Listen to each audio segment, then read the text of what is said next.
South India shopping mall the wedding Mantra సరికొత్త wedding collection South India shopping mall.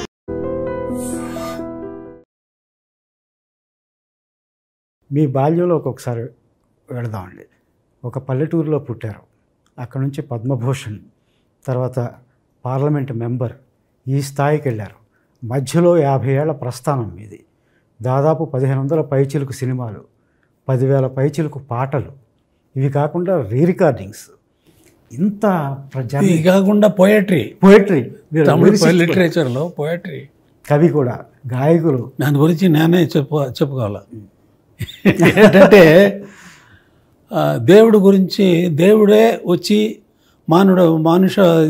వీడికి చెప్పలేకపోతే దేవుడి గురించి మనకు చెప్పగలమా? ఏమి తెలియదు. దేవుడి గురించి మనకు తెలియదు. ఆయనే వచ్చి చెప్పాలా.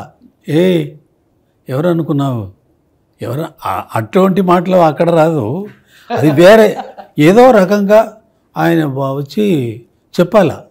చెబితే కానీ అదేలాగా లిటరేచర్లో ఒక మంచి బాగా కలిసిన వాళ్ళకి ఎంతో పాండిత్యం ఉన్న వాళ్ళకి వాళ్ళే చెప్పాలా వాళ్ళ గురించి. వాళ్ళు చెప్పలేకపోతే మనకు వాళ్ళ గురించి ఏమీ తెలియదు. ఇంత ఉందా దీంట్లో, దీంట్లో ఇంత ఉంది అని ఆయన చెప్తున్నారే, ఆయన గొప్పవాడు అనే ఆయన గురించి తెలుసుకోవాలంటే ఆయనే చెప్పాల. అదిలాగా ఇప్పుడు నేను చెప్పింది. అవునండి, ఈ ప్రస్థానంలో తమిళ లిటరేచర్ అని చెప్పింది, ఆ ఒక మాటలు చెప్పింది.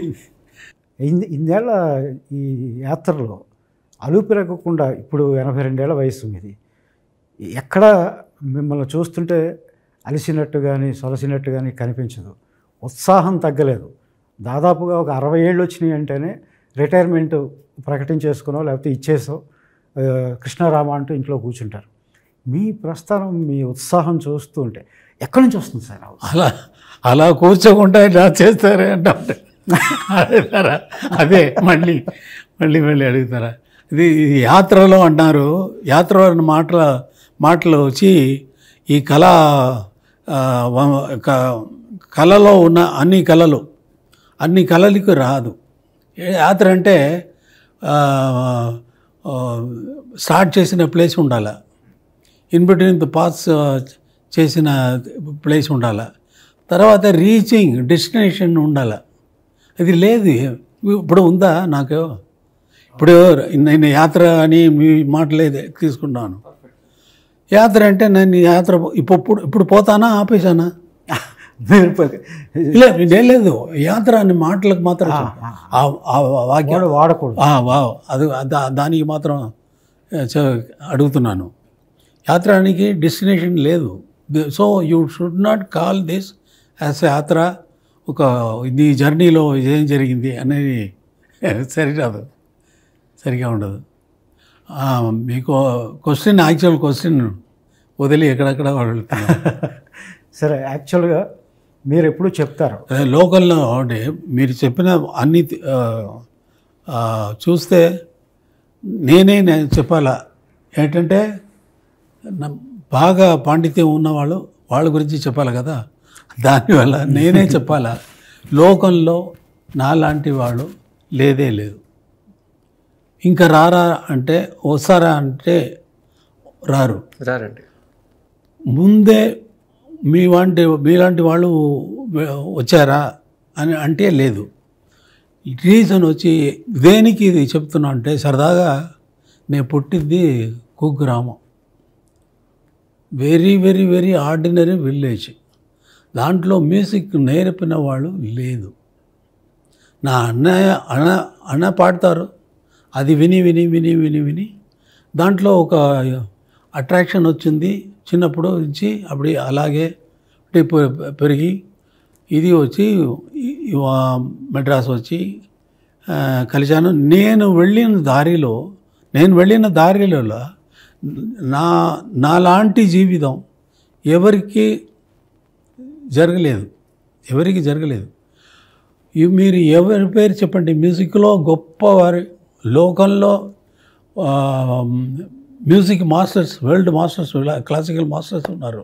వాళ్ళ పేరన్నీ చెప్పండి. వాళ్ళు అందరూ ఎవరైనా సరే ఎంఎస్వి గారు అని చెబితే ఎంఎస్వి గారు మ్యూజిక్ నేర్చుకున్నారు. ఒకరితో అసిస్టెంట్గా సిఆర్ సుబ్రహ్మణ్యంతో అసిస్టెంట్గా ఉన్నప్పుడే ఇంకా ఎస్ఎంఎస్తో ఇంకా వేరే వేరే మ్యూజిక్ డైరెక్టర్తో పాపనాశం శివన్తో ఎన్నో మహానుభావుడు వాళ్ళతో పనిచేసి ఆ ఎక్స్పీరియన్స్ అన్నీ తీసుకొని ఈయన వచ్చి సెపరేట్గా వచ్చారు, నేర్చుకున్నారు, ట్రైన్ ఆపర్చునిటీ వచ్చింది, ఆయన వర్క్ చేశారు, దాంట్లోనే పని చేసి దాంట్లోనే వచ్చారు. నాకు నేను ఎవరితో నేర్చుకున్నాను లేదు. సో కుగ్రామంలో నుంచి వచ్చి ఇంత దూరం వచ్చి ఇదే వరల్డ్ మ్యూజిక్ లెవెల్లో వెళ్ళే వాళ్ళు ఎవ్వరూ లేరు. బీథోవన్ అంటే బీథోవన్ 4 years ఉన్నప్పుడే పియానో అదిరి కొట్టేవాడు, అదిరిపోతుంది, అలా వాంచేవాడు. మ్యూజిక్ మొజార్ట్ అంటే మొజార్ట్ ఎవరి నేమ్ చెప్పండి. ఆ లెవెల్లో మనకు దేవుడు ఎలా నాకు ఇచ్చారు అనేది నాకు తెలియదు. ఇది దేవుడు ఇచ్చిందే కాబట్టి ఆర్డినరీ మనిషి వచ్చి మనం ఏదో అనుకొని ఏదో మ్యూజిక్ నేర్చిన మ్యూజిక్ మాత్రమే రిపీట్ చేసి కర్ణాటక కచేరీ చేసిన ప్రోగ్రామ్ చేసిన వాళ్ళు ఎక్కువ ఉన్నారు. నేర్చుకున్న పాట కదా వాళ్ళు పాడేది, అక్కడ వాళ్ళే క్రియేట్ చేసి పాడింది కాదు, క్రియేట్ చేసి పాడేది అక్కడ రాగంగా పాడినప్పుడు మనోధర్మంగా ఏదైనా పాడతారు. బట్ సాలిడ్గా తానే పాడిన తర్వాత అది కరెక్టా అలాగే ఇంకొకరు ఫాలో చేస్తారా, ఒక గ్రూప్ ఆఫ్ పీపుల్ ఫాలో చేస్తారా అంటే దేశంలో అందరూ మ్యూజిక్ తెలిసిన వాళ్ళందరూ అదే ఫాలో చేస్తున్నారా అంటే లేదు. భీమ్సేన్ జోషి పాడుతున్నారు, అది అలాగే పాడతారా, వచ్చే వాళ్ళందరూ పాడరు. అటువంటి వెరీ డిఫికల్ట్ ఫీల్డ్ అది. మ్యూజిక్ అనేది గొప్పది, చాలా గొప్పది. సంగీతం ఒక గురువు దగ్గర అక్కడ నేర్చుకోకుండా ఎలా ఈ రాగాలు పట్టుకుని అదే నేను అడుగుతున్నాను దేవుడిని, చెప్పాలి ఎలా దేవుడా నాకు ఇచ్చావు, ఎందుకు ఇచ్చావు? ఇండియన్ మీ మొదటి పాట మీరు ఎప్పుడు చెప్తారు సార్, అప్పటి వరకు అది గాలి, నేను అలా తెరిచిన తర్వాత అది పాట అని. మీ మొదటి పాట అలా ఎలా పుట్టింది సార్? ఏ పాట సార్? ఏ పాట మొదటి పాట అంటున్నారు? మీరు ఫస్ట్ కంపోజ్ చేసింది నాకు సినిమాలో కాకుండా అది ఎలా ట్రై చేసి మ్యూజిక్ ఏంటంటే నాకు ప్రోగ్రాంలన్నీ వాంచినప్పుడు అన్నయ్యతో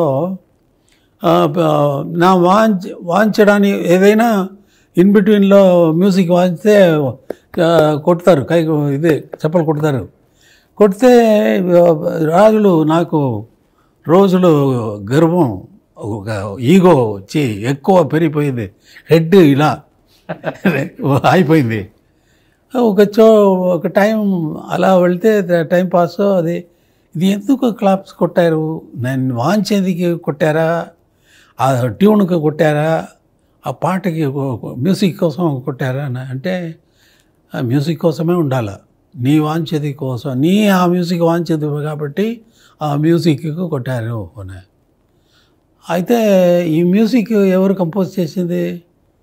ఎంఎస్వి గారు అంటే ఇవి అన్నీ ఆయనకే వెళ్తుంది, నాకేమీ వస్తుంది, నాకేమీ ఉండదు ఆ పాట అని నా ఈగో అన్నీ అక్కడే ఇదైపోయింది, కంప్లీట్ గాలి.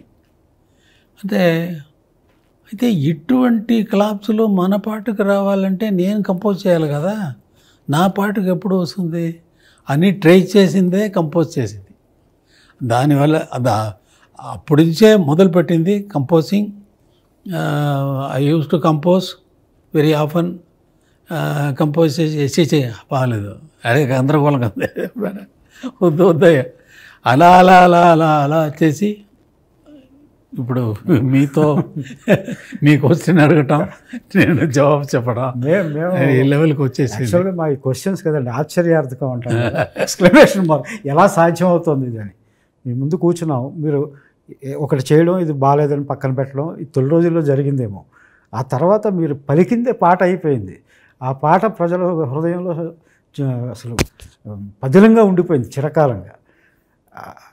అది చూడాలంతే మీరు చేసేటప్పుడు. ఆ అదృష్టం మాకు షష్టిపూర్తి సినిమాతో ఏర్పడింది. ఇంత వచ్చే ఏడాది వరకు కూడా మీ డైరీ ఖాళీ లేదని మేము విన్నామండి. ఇన్నేళ్ల ప్రస్థానం, 50 ఏళ్ల ప్రస్థానంలో మారుతున్న ట్రెండ్స్ని తట్టుకుంటూ అసలు మీ దరిదాపుల్లో ఎవరూ లేకుండా మీ మార్గం అనొచ్చో లేదో మీదిగా మీరు ముందుకు వెళ్ళగలుగుతున్నారు. అభిమానులు, సంగీత దర్శకులు అందరినీ ఎవరిని అడిగినా వాళ్ళు మీకు పోటీదారులు కాదు, మీ సరసన నిలబడేవాళ్ళు కూడా కాదు. అది వాళ్ళే చెప్తున్న విషయం. వాళ్ళందరూ మీ అభిమానులు, ఇప్పుడు సంగీతం చేస్తున్న వాళ్ళందరూ. కానీ ట్రెండ్స్ మారుతున్నాయి. అసలు ట్రెండ్స్ అంటూ ఉంటాయా? టెక్నాలజీ మారుతుందా? ఏంటి మీ ట్రెండ్స్ అన్నీ ఏమీ లేదండి. ట్రెండ్స్ అంటే మారేది గురించి ఇది ట్రెండ్ అంటే ట్రెండ్ నిలబడుతుందా? ట్రెండ్ అండి అటువంటి పాటలు ఇక్కడ వద్దు అంటే ట్రెండ్ పాట బాగా ఉండాలి అంతే. దీంట్లో ట్రెండ్ ఎలా వచ్చింది? పాట వినడానికి బాగుంటే జనాలు వింటారు. అంటే ఇంతకుముందు మనకు 6 నిమిషాలు 7 నిమిషాలు పాట కూడా ఉండేదండి. ఇప్పుడు వచ్చేసరికి 3 నిమిషాల నుంచి 3.5 నిమిషాలు ఏంటంటే కుదరలేదు, అక్కడ రాలేదు, అక్కడ ఏమీ లేదు. ఏఐ అని వచ్చింది. ఏఐ ఆపరేట్ చేయడానికి మనం ఇన్స్ట్రక్షన్ ఇవ్వాలా, అది లేకుండా అది పని చేయదు. కరెక్ట్. హ్యూమన్ ఎమోషన్స్ ఉండాలి. ఎమోషన్స్ వస్తుందా? ఇప్పుడు ఒక బొమ్మలో క్రియేట్ చేస్తున్నారు, సావిత్రి లాగా, నాగేశ్వరరావు గారి లాగా, భానుమతి లాగా ఇలా చేస్తే కూడా దాంట్లో జీవం వస్తుందా? జీవం ఉండదు. అది వచ్చి ఇప్పుడు ఆ బొమ్మల్లో లైలామజిని తీసి నాగేశ్వరరావు గారు పిచ్చిగా వెళితే మనకు దాంట్లో కనెక్షన్ రాదు, ఆ ఎమోషన్స్ రాదు. రియేల్గా మనం అప్పుడు చూసినప్పుడు భానుమతి గారిని, నాగేశ్వరరావు గారిని చూసినప్పుడు ఎంత ఎమోషన్స్, లవ్లో ఎంత ఎమోషన్స్ వచ్చింది ఆ పిక్చర్లో, ఆ సాంగ్స్లో. ఎందుకంటే ఏఐని చూసి చాలామంది భయపడుతున్నారు, కొంతమంది భయపెడుతున్నారండి.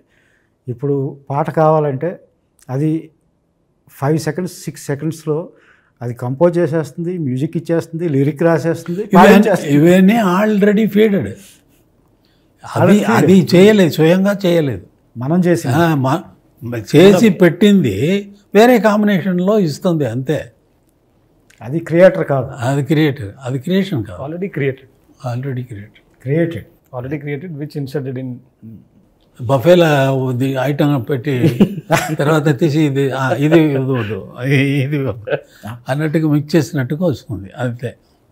మీరు అన్నట్టు జీవం ఉండదు, దాన్ని ఇంప్రూవైజ్ చేయడం పాడేట. హ్యూమన్ బ్రెయిన్ వచ్చి కెపాసిటీ వచ్చి 1 lakh ఏఐ మెషిన్కి ఈక్వల్.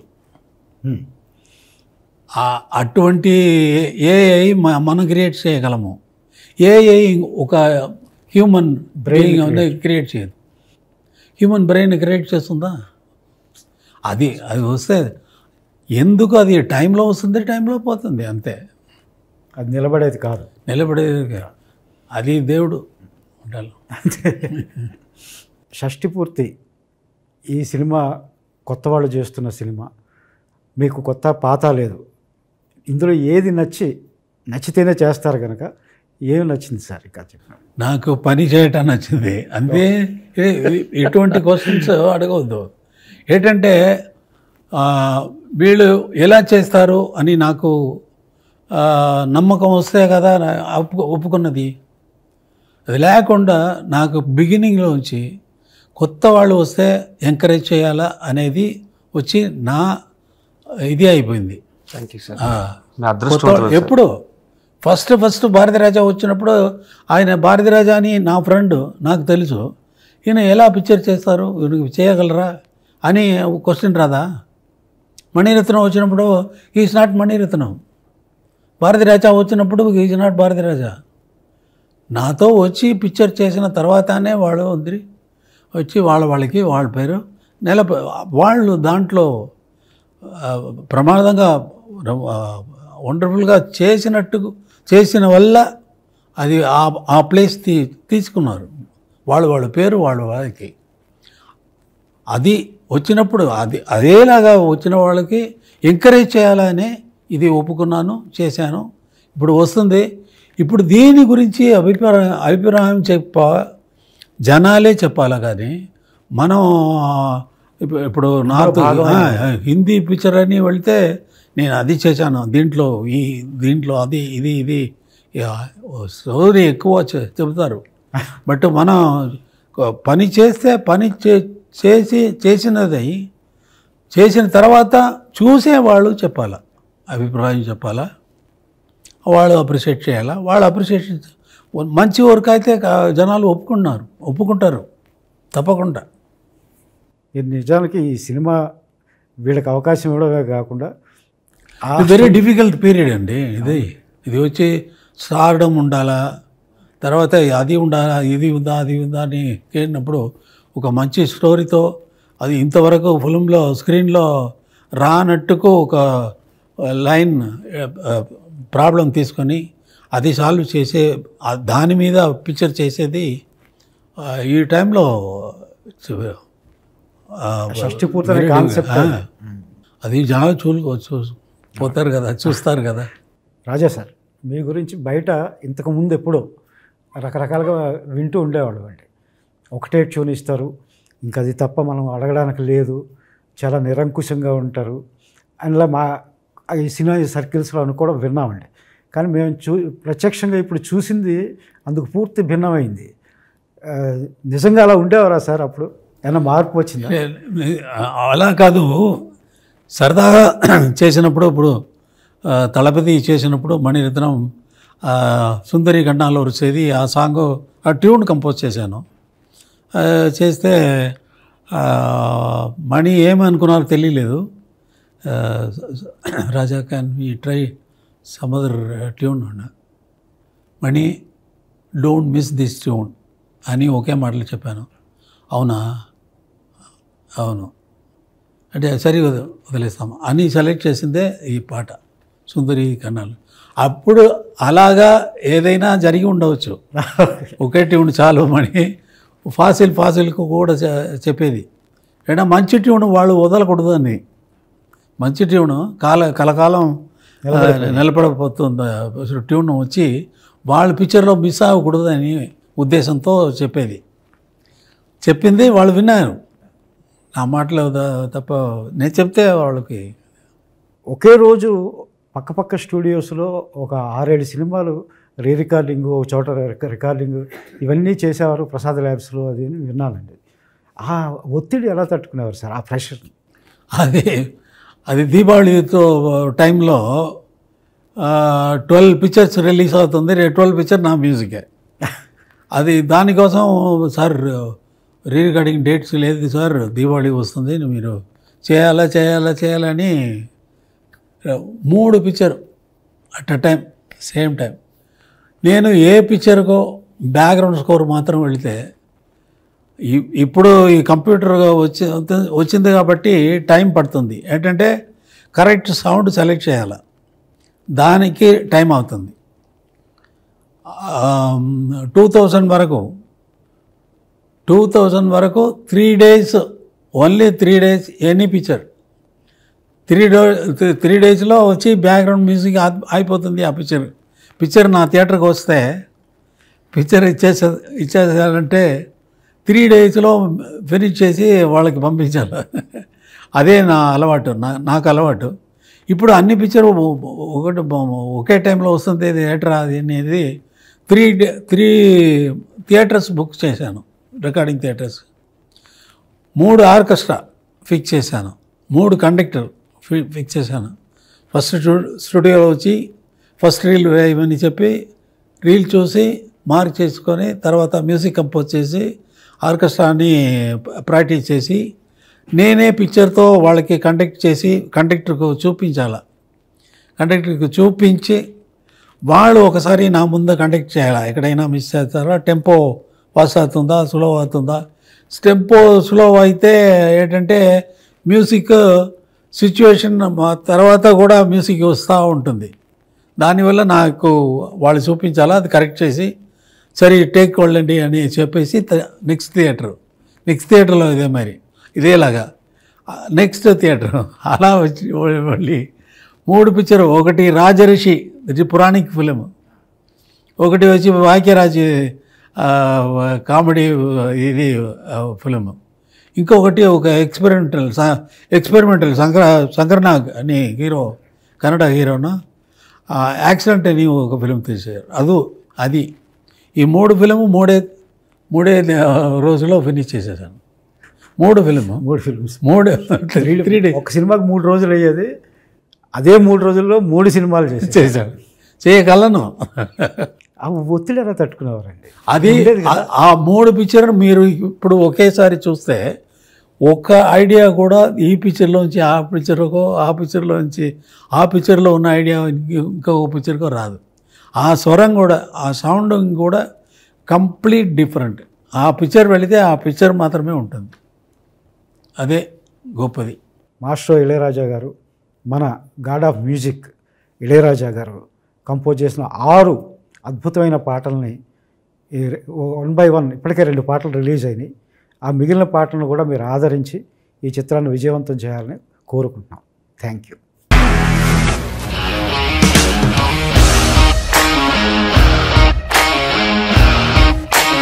ఇండస్ట్రీలో కమిట్మెంట్ ఇష్యూస్ వస్తే నీకు కూడా వచ్చినట్టు? మార్నింగ్ తీసుకెళ్ళానంటే కొట్టి పడేసారు.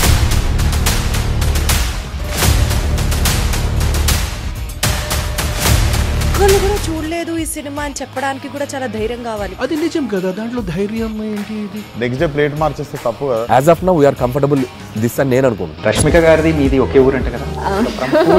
నీకు కోపం వచ్చిందంటే బాగా తిట్టేత్తరా? తిట్టేద్దామండి. నిజంగా గేమ్ ని ఎలా చేంజ్ చేయగలిగారు? ఏపీఎస్ఎఫ్సి వాళ్ళకి 6 నెలల్లో నేను 6 లక్షలు కట్టా. బిజినెస్ చేయాలనుకుంటే it is as difficult as riding a tiger.